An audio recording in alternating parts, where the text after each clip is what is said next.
आप सभी को हर हर महादेव और स्वागत है आपका एक नई वीडियो में। जैसे कि आप थंबनेल देख के समझ गए होंगे, आज हम इस वीडियो में रीजनिंग के बारे में बात करने वाले हैं। इससे पहले हम अपनी वीडियो में इंग्लिश के बारे में बात कर चुके हैं कि इंग्लिश में अगर आपके मार्क्स इंप्रूव नहीं हो रहे हैं तो किस तरीके से मैं अपने मॉक टेस्ट का एनालिसिस करता हूँ और कैसे मैंने अपने वीक पॉइंट्स को आइडेंटिफाई करा और उनके ऊपर काम कर रहा हूँ और धीरे धीरे स्कोर जो है इंप्रूव होने लगेगा। इसी तरीके से आज हम लोग रीजनिंग के बारे में बात करते हैं कि रीजनिंग में आपके मार्क्स इंप्रूव नहीं हो रहे हैं तो आपको किस तरीके से अपने मॉक टेस्ट को एनालिसिस करना चाहिए, किस तरीके से आपको सेक्शनल मॉक देने के बाद उस पूरे मॉक टेस्ट का एक चार्ट बनाना चाहिए कि भाई ये चीजें मेरी वीक है, ये चीज मेरी स्ट्रांग है और इनमें मुझे ज्यादा टाइम लग रहा है और उसके बाद फिर उनके ऊपर किस तरीके से काम करना चाहिए और कहाँ से प्रैक्टिस करनी चाहिए और किस तरीके से प्रैक्टिस करनी चाहिए, इन सारी चीजों के बारे में हम इस वीडियो में बात करने वाले हैं। इसी के साथ अगर आप इस चैनल में नए हैं और चैनल को अभी तक सब्सक्राइब नहीं कराया तो फटाफट सब्सक्राइब कर लो और वीडियो को लाइक कर लो। चलिए फिर शुरू करते हैं। तो रीजनिंग में हम लोग यहाँ से स्टार्ट करते हैं कि कौन कौन से टॉपिक्स का सबसे ज्यादा वेटेज है, क्योंकि उसी के थ्रू हम अपने मॉक को अच्छे से अटेम्प्ट कर पाएंगे और उसको अच्छे से एनालिसिस कर पाएंगे। तो देखो, रीजनिंग में बात करिए तो रीजनिंग में मैंने दो पार्ट्स में डिवाइड करा हुआ है। पहला है आपका पजल सिटिंग अरेंजमेंट और दूसरा है आपका मिसलेनियस। अगर मिसलेनियस वाले पार्ट की बात करी जाए तो उसमें blood relation, direction, distance, logs, inequalities और कोडिंग डिकोडिंग है। इसी के साथ अल्फान्यूमेरिक भी है। और अगर ये पजल वाला पार्ट किया जाए तो पजल में डिफरेंट डिफरेंट टाइप के पजल्स है और सिटिंग अरेंजमेंट्स है। अब यहाँ पर सबसे पहली चीज तो ये आती है कि हमें मॉक टेस्ट को स्टार्ट किस तरीके से करना चाहिए, मतलब हमें पजल्स पहले अटेम्प्ट करनी चाहिए या फिर हमें पहले मिसलेनियस अटेम्प्ट करना चाहिए। ये टोटली आपका कॉल है। मैं इसका रीजन आपको देता हूँ ऐसा मैं क्यों बोल रहा हूँ, क्योंकि देखो यार, आपको अपनी स्ट्रेंथ का खुद पता होगा। आपको पता होगा कि आप मिसलेनियस से स्टार्ट कर सकते हो या फिर पजल से स्टार्ट कर सकते हो। क्योंकि यार हो सकता है कि किसी की स्ट्रेंथ पजल हो तो उसे पजल से स्टार्ट करने में मजा आता हो, लेकिन आपकी स्ट्रेंथ पजल ना हो, आप एकदम से स्टक कर जाते हो या फिर आप एकदम से वहां पे परेशान हो जाते हो, तो फिर आप मिसलेनियस से स्टार्ट करो। इसलिए किसी को भी देख के ये थॉट दिमाग में मत लेके आया करो ये यहाँ से स्टार्ट करता है तो मुझे भी ऐसे करना चाहिए। जरूरी नहीं है भाई, किसी की स्ट्रेंथ होती है तो वो उस हिसाब से उसको अटेम्प्ट करता है। अब इसी के साथ वेटेज की बात करते हैं तो देखो यार, ऑब्वियस सी बात है, सबसे ज्यादा वेटेज हमारा पजल और सेटिंग अरेंजमेंट ही रखता है। तो ज्यादा से ज्यादा जो प्रैक्टिस है वो हमें पजल्स और सेटिंग अरेंजमेंट की ही करनी चाहिए। इसी के साथ मिसलेनियस जो है ना, मिसलेनियस की इतनी टेंशन नहीं है क्योंकि मिसलेनियस आप कंटिन्यूस करते ही रहोगे, मिसलेनियस इंप्रूव हो जाएगा। बट पजल और सेटिंग जो है, जो सबसे ज्यादा वेटेज रखता है, वो हमेशा आपको परेशान करेगा। अगर मान लो आपके एग्जाम में 4 पजल आते हैं तो उसमें कोई एक पजल ऐसा होगा जो स्टक करने वाला होगा, जो आपको परेशान करने वाला होगा, और अगर आप उसमें फंस गए तो आप अपना पूरा टाइम वेस्ट कर दोगे। इसलिए पजल्स की तो सबसे ज्यादा प्रैक्टिस करनी चाहिए। अब यहाँ पे बात करते हैं हम लोग मॉक टेस्ट की, ठीक है।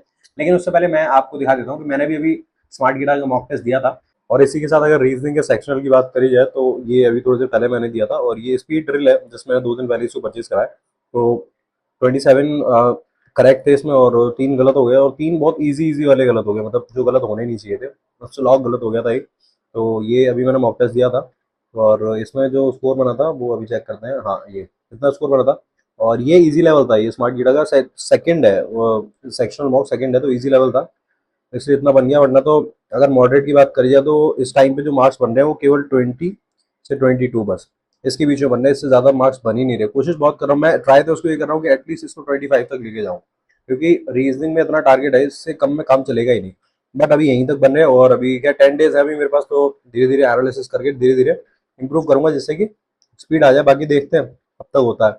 और ये इसका स्कोर रहा था और ये इजी लेवल का मॉक टेस्ट था, मतलब इसीलिए इतना अच्छा स्कोर है। वरना आपको पता है इतना अच्छा तो बिल्कुल भी नहीं आ रहा है। ऑलमोस्ट 20-22 ऐसे ही आता है, कभी कभी तो 15 रह जाता है। जब मैं किसी भी पजल को एकदम ईगो पे ले लेता हूँ कि भाई तू तो सॉल्व होकर रहेगा। तो जैसे कि अभी 2 दिन पहले बताता हूँ, मैं एक पजल दिया था, ट्राइंगुलर था जिसमें 9% बैठे हुए थे और जिसमें कि 3% जो आपके कॉर्नर पे बैठे हुए थे वो बाहर थे और बाकी जितने पर्सन आपके साइड्स पे बैठे थे वो सारे इनर थे। वो सिटिंग अरेंजमेंट जो मैंने उठाया, मैं तुझे तो मैं सॉल्व करके रहूंगा। और उसमें ऑलमोस्ट मैंने 7 मिनट बर्बाद करे थे और 7 मिनट बर्बाद करने में फिर आपके पास टाइम बचता ही कितना है। इसीलिए उस वाले मॉक में मेरे केवल 15 नंबर आए थे, जो कि बहुत गंदा मॉक था। अब इसी के साथ अगर मॉक टेस्ट की बात कर ही रहे हैं तो मैं अभी आपके साथ एक इन्फॉर्मेशन शेयर कर देता हूँ कि स्मार्ट किडा ने अभी एक फ्रीडम ऑफर लॉन्च किया है जिसमें कि वो 25% ऑफ दे रहे हैं सारे मॉक टेस्ट पे और आपकी सीए की पीडीएफ है उनके ऊपर भी। तो आप कोई सा भी टेस्ट सीरीज या फिर कोई सी भी सीए की पीडीएफ की जो सीरीज है वो परचेज कर सकते हो और आपको फेस्ट 25 कोड यूज करना है जिससे आपको मैक्सिमम डिस्काउंट मिल जाएगा।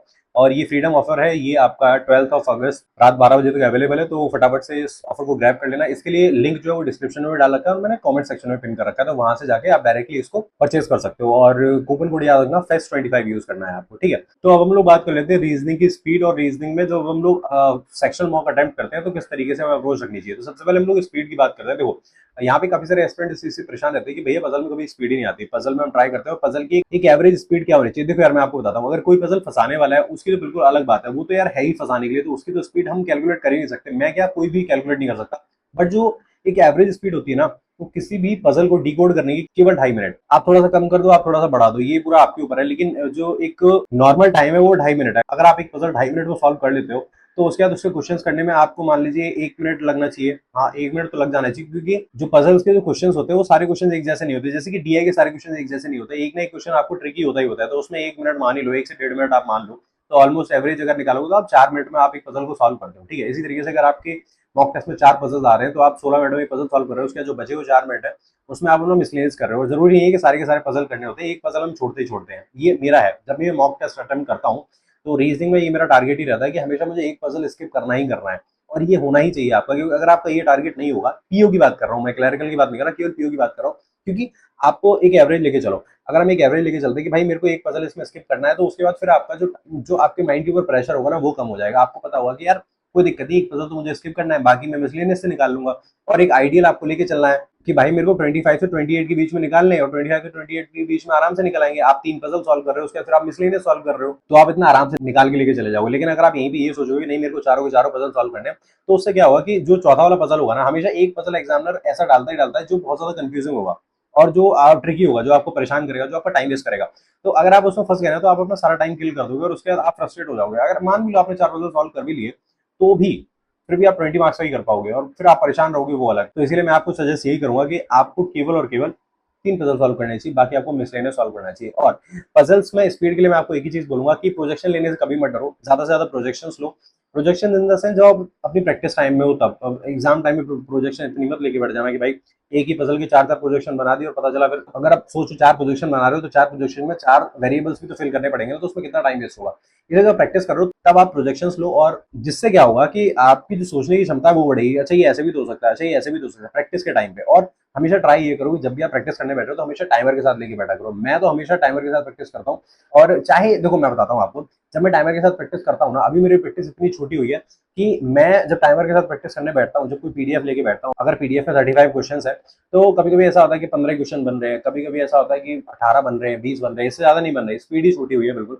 बट इससे क्या होगा ना, अगर मैं सोचूं कि नहीं टाइमर के साथ नहीं कर रहा, वैसे पीडीएफ सॉल्व करें, तो वो सारी पीडीएफ सॉल्व तो कर लूंगा लेकिन वो मेरे किसी काम की नहीं रहेगी, क्योंकि मुझे पता है कि यहाँ पे इस पीडीएफ को सॉल्व करने का क्या ही फायदा है। वहाँ जो रियल एग्जाम होगा उसमें तो टाइमर चल रहा होगा ना, तो टाइमर का जब तक प्रेशर फील नहीं होगा तब तक वो बात आएगी नहीं। और टाइमर के साथ मैं सॉल्व करने के लिए क्यों बोल रहा हूँ, क्योंकि जितने भी एस्पिरेंट्स हैं वो आपको यही चीज सजेस्ट करेंगे कि अगर आप टाइमर के साथ पजल्स को सॉल्व करते हो ना, या फिर टाइमर के साथ आप कोई भी क्वेश्चन सॉल्व करते हो, तो आपके माइंड पे ना एक प्रेशर पड़ता है कि यार मेरे को इतनी देर में इस पजल को सॉल्व करना ही करना है, जिससे क्या है कि आपकी एक्यूरेसी भी बढ़ती है और आपकी स्पीड भी बढ़ती है। स्पीड बढ़ाने के लिए एक ही ऑप्शन है भाई, आप जितना हो सकता है अपना टाइमर के साथ प्रैक्टिस करो। पहले अपने कॉन्सेप्ट को क्लियर करो कि भाई अच्छा ये चीज ऐसे होती है, बात खत्म। क्योंकि अगर आपका कॉन्सेप्ट ही क्लियर नहीं है तो कितना भी टाइमर के साथ प्रैक्टिस करना फायदा ही नहीं है, क्वेश्चन अटेम्प्ट ही नहीं कर पाओ, क्वेश्चन सॉल्व ही नहीं कर पाओ। क्योंकि टाइमर तो जब काम आएगा ना जब आपको कॉन्सेप्ट क्लियर होगा। तो पहले सबसे जरूरी चीज ये है कॉन्सेप्ट की क्लैरिटी, देन उसके बाद फिर टाइमर के साथ। इसीलिए पजल्स में जितने स्टूडेंट्स को ये प्रॉब्लम होती है कि उनसे पजल्स नहीं बनता है, तो मैं आपको सजेस्ट करूंगा कि प्रैक्टिस के टाइम पे आप टाइमर के साथ ज्यादा प्रैक्टिस करो। मिसलेनियस का मैं आपको इतना बोलूंगा कि मिसलेनियस की जितने ज्यादा क्वेश्चन प्रैक्टिस करोगे उतनी ज्यादा आपको पॉसिबिलिटीज और उतनी ज्यादा क्लैरिटी आपको मिलती जाएगी। भाई इसका और कोई ऑल्टरनेटिव नहीं है, मैंने खुद करके देखा। मैं आपको बताता हूँ, मेरा ब्लड रिलेशन बहुत खराब है, आज भी मेरा बहुत खराब है ब्लड रिलेशन, मैं नहीं कर पाता भाई। कोशिश भी करता हूँ, मतलब कोशिश क्या, सच बात तो ये है कि शायद मैंने कोशिश कभी करी नहीं। मैं ये सोचता हूँ कि अगर मेरा ब्लड रिलेशन खराब है और अगर मैं बुक उठा के अपनी कम से कम 250 से 300 ब्लड रिलेशन कर डालूंगा, तो यार ऐसा कैसे हो सकता है कि मुझसे ब्लड रिलेशन ना बने ऐसे। लेकिन वो मेरे अंदर फियर है, तो वो पता नहीं क्यों मेरे अंदर कभी हिम्मत ही नहीं आई उसको करने की। मुझे करना चाहिए ऑल दो, ये मैं आपको इसलिए बता रहा हूँ जिससे कि आपको ये पता चले कि सामने वाला बंदा इसकी भी कुछ वीकनेस है, ये अपनी वीकनेस शेयर कर रहा है आपके साथ। मैं कोई एकदम परफेक्ट नहीं हूँ भाई, तो ये चीज है। अगर मैंने उसके 250-300 क्वेश्चन सॉल्व करे होते तो मुझे दिक्कत नहीं होती। जैसे मान लो ट्राइंगुलर बेस पजल है, ठीक है, सिटिंग अरेंजमेंट है, और ट्राइंगुलर वाला क्या होता है, उसमें अगर 9% बैठे हुए तो बहुत कंफ्यूजिंग होता है। क्योंकि मान लो कि अगर कोई भी एक वेरिएबल है, जैसे उसने बोला कि P sits second to the right of R, ठीक है। अब आप ये सोचो, आप आर को पहले कहाँ बैठाओगे, पहले आप कॉर्नर पे बैठाओगे, फिर आप दो साइड्स होती हैं, सीधी सीधी आपकी 3 प्रोजेक्शन बनेंगे, ठीक है। हो सकता है कि आगे उसके लिए कोई वेरिएबल दे रखा हो, आगे वो इजी हो जाए, बट स्टार्टिंग में आपको ऐसा फील होगा यार कितना टफ है। तो उसके लिए ये है कि आप ज्यादा से ज्यादा क्वेश्चन की प्रैक्टिस करो एटलीस्ट। मैं तो सिंपल है यार, मैंने टारगेट ही ये लिया है, मैंने जो आपको पता है कि अभी मैंने 75 हार्ड चैलेंज स्टार्ट करा है, जिसमें कि सारे बैंक एग्जाम्स भी आ जाएंगे और बैक टू हम लोग प्रैक्टिस करते रहेंगे। तो इसमें मेरा टारगेट ये है यार कि मुझे किसी भी टॉपिक के पजल, किसी भी टॉपिक के डीआई, किसी भी टॉपिक के क्वेश्चन से एटलीस्ट मेरे को 100 से 150 क्वेश्चन लगाने हैं। जब आप 100 से 150 क्वेश्चन किसी भी टॉपिक के लगाओगे ना, तो आपका जो मेच्योरिटी लेवल है और जो आपका समझने की क्षमता है वो यहाँ से यहाँ पहुंच जाएगी। लेकिन उसके लिए काम करना पड़ेगा। आप और मैं कितना भी सोचते रहे यार कि नहीं ये मुझसे नहीं हो रहा भाई, वो जब तक नहीं हुआ जब तक आप करोगे नहीं। मैं आपको बताता हूँ कि मेरे से इंग्लिश में एरर नहीं होते। मैं इंग्लिश, आप ये सोचो एरर जैसे मेरे को देखते हैं ना, मैं ऐसे छोड़ता हूँ जैसे कि मैं क्वांट्स में अर्थमेटिक छोड़ता हूँ, उस तरीके से तो नहीं करनी भाई बिल्कुल। लेकिन एट द एंड मेरे को पता है कि जब तक मैं एरर के 500 से 600 क्वेश्चन नहीं करूंगा तब तक वो नहीं बनेंगे यार, चाहे फिर मैं किसी फैकल्टी से ही क्यों ना करूँ, कोई दिक्कत नहीं है। मैं बताता हूँ आपको, कि एरर जो है ना, अगर मान लो मैं किसी फैकल्टी क्लास है उससे कर रहा हूँ, ठीक है, वो एरर्स बता रहा है, मैं देखता जा रहा हूँ, समझता जा रहा हूँ, कुछ एरर्स लिखता जा रहा हूँ। एट दी एंड यार, जब मैं मान के चलो 500-600 क्वेश्चन कर लूंगा, तो कोई सा ऐसा सेगमेंट बचेगा नहीं ना जो मेरा हो ना, जो मेरी आंखों के सामने से निकला ना हो, तो मुझे अपने आप समझ आ जाएगा। तो इसलिए मैं बोलूंगा कि जितना ज्यादा हो सकता है उतना ज्यादा क्वेश्चन की प्रैक्टिस करो और अपने आप इंप्रूवमेंट लेके आ जाओगे, ठीक है।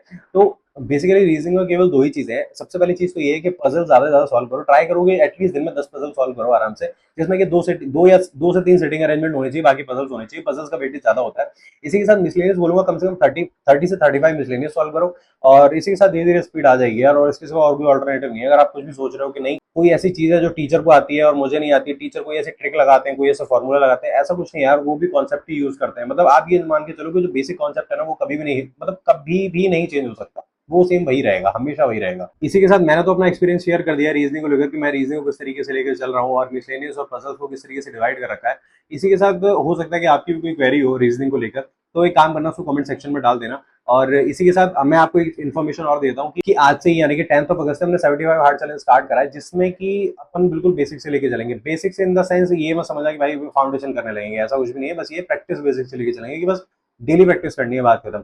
और उसके लिए डेली मैं व्लॉग डालना शुरू कर दूंगा। व्लॉग ऑलमोस्ट 4 से 5 मिनट का होगा, छोटा सा, बस मुझे बताना होगा कि अच्छा मैंने आज ये किया था, आज ये किया, ये वाला मॉक टेस्ट दिया, ये सेक्शन मॉक दिया, ये सारी चीजें मैं उसमें शेयर करूंगा। तो अगर आप उस चैलेंज के साथ चलना चाहते हो, और हाँ, इसी के साथ मैं उसकी डेली टू डू लिस्ट भी अपने टेलीग्राम पे शेयर करूंगा, लिंक आपको डिस्क्रिप्शन में मिल जाएगा टेलीग्राम का। आज की टू डू लिस्ट मैंने उसको शेयर कर दी है, जाके चेकआउट कर लेना। इसी के साथ जो कंटेंट है जो मैं पढ़ रहा हूँ, उसकी पीडीएफ वगैरह भी ट्राई करूंगा कि मैं आपको शेयर कर दूं। मैं आपको सजेस्ट करूंगा कि आपको उसमें जुड़ जाना चाहिए मेरे साथ, और जिससे कि हम अपनी प्रैक्टिस को एक अच्छे लेवल पर ले जा सकें। तो इसी के साथ मिलते हैं हम लोग नेक्स्ट वीडियो में। और मैंने इंग्लिश का आपको बता दिया था कि इंग्लिश का मॉक टेस्ट किस तरीके से एनालिसिस करना है और उसको किस तरीके से काम करना है अपने वीक पॉइंट से। इसी तरीके से रीजनिंग का मैं आपको ना कुछ नोट्स शेयर करूंगा अपने, जो कुछ नोट्स हैं जो आपके बहुत काम आएंगे, जो आपकी प्रैक्टिस में बहुत हेल्प करेंगे, क्योंकि वो कुछ चीट पॉइंट्स हैं कि अगर ऐसी सिचुएशन फंसी है तो ऐसा कर लो, ऐसी सिचुएशन फंसी है तो ऐसा कर लो। कुछ कुछ पॉइंट्स है वो अपने टेलीग्राम पे शेयर करूंगा, लिंक डिस्क्रिप्शन में पड़ा हुआ है, ज्वाइन कर लेना। और इसी के साथ अब इंग्लिश और रीजनिंग का मैं आपको बता चुका हूँ। क्वांट्स का भाई मैं आपको कुछ नहीं बता सकता, रीजन ये कि क्वांट्स मेरा बहुत वीक है। मैं अर्थमेटिक क्वांट्स ही ऐसे छोड़ता हूँ जैसे मतलब मुझे करनी ना पड़े। और क्वांट्स में जो केवल 2 DI होते हैं उनमें मेरे को 7 से 8 मिनट लग जाते हैं। हाँ, जो नॉर्मल 2 DI होते हैं उनमें मेरे को, उसके साथ केसलेट को छूता हूँ, कोशिश करता हूँ, लेकिन वो ना बने तो फिर अलग बात है। तो इसलिए मैं पॉइंट्स के ऊपर तो कोई भाई कुछ नहीं बोलूंगा, पॉइंट्स तो मैं खुद अपनी सुधार रहा हूँ, मैं खुद उसके ऊपर काम कर रहा हूँ, उसके ऊपर कोई बात नहीं करूंगा। इसी के साथ मिलते हैं हम लोग नेक्स्ट वीडियो में, तब तक के लिए पढ़ते रहो, मुस्कुराते रहो। और आज डे 1 है हमारा 75 हार्ड चैलेंज का, और कल से बैक टू बैक आपके ब्लॉग्स आना शुरू हो जाएंगे। तो चैनल पे सब्सक्राइब करके रखना, वीडियो को लाइक कर लेना। मिलते हैं हम लोग नेक्स्ट वीडियो में।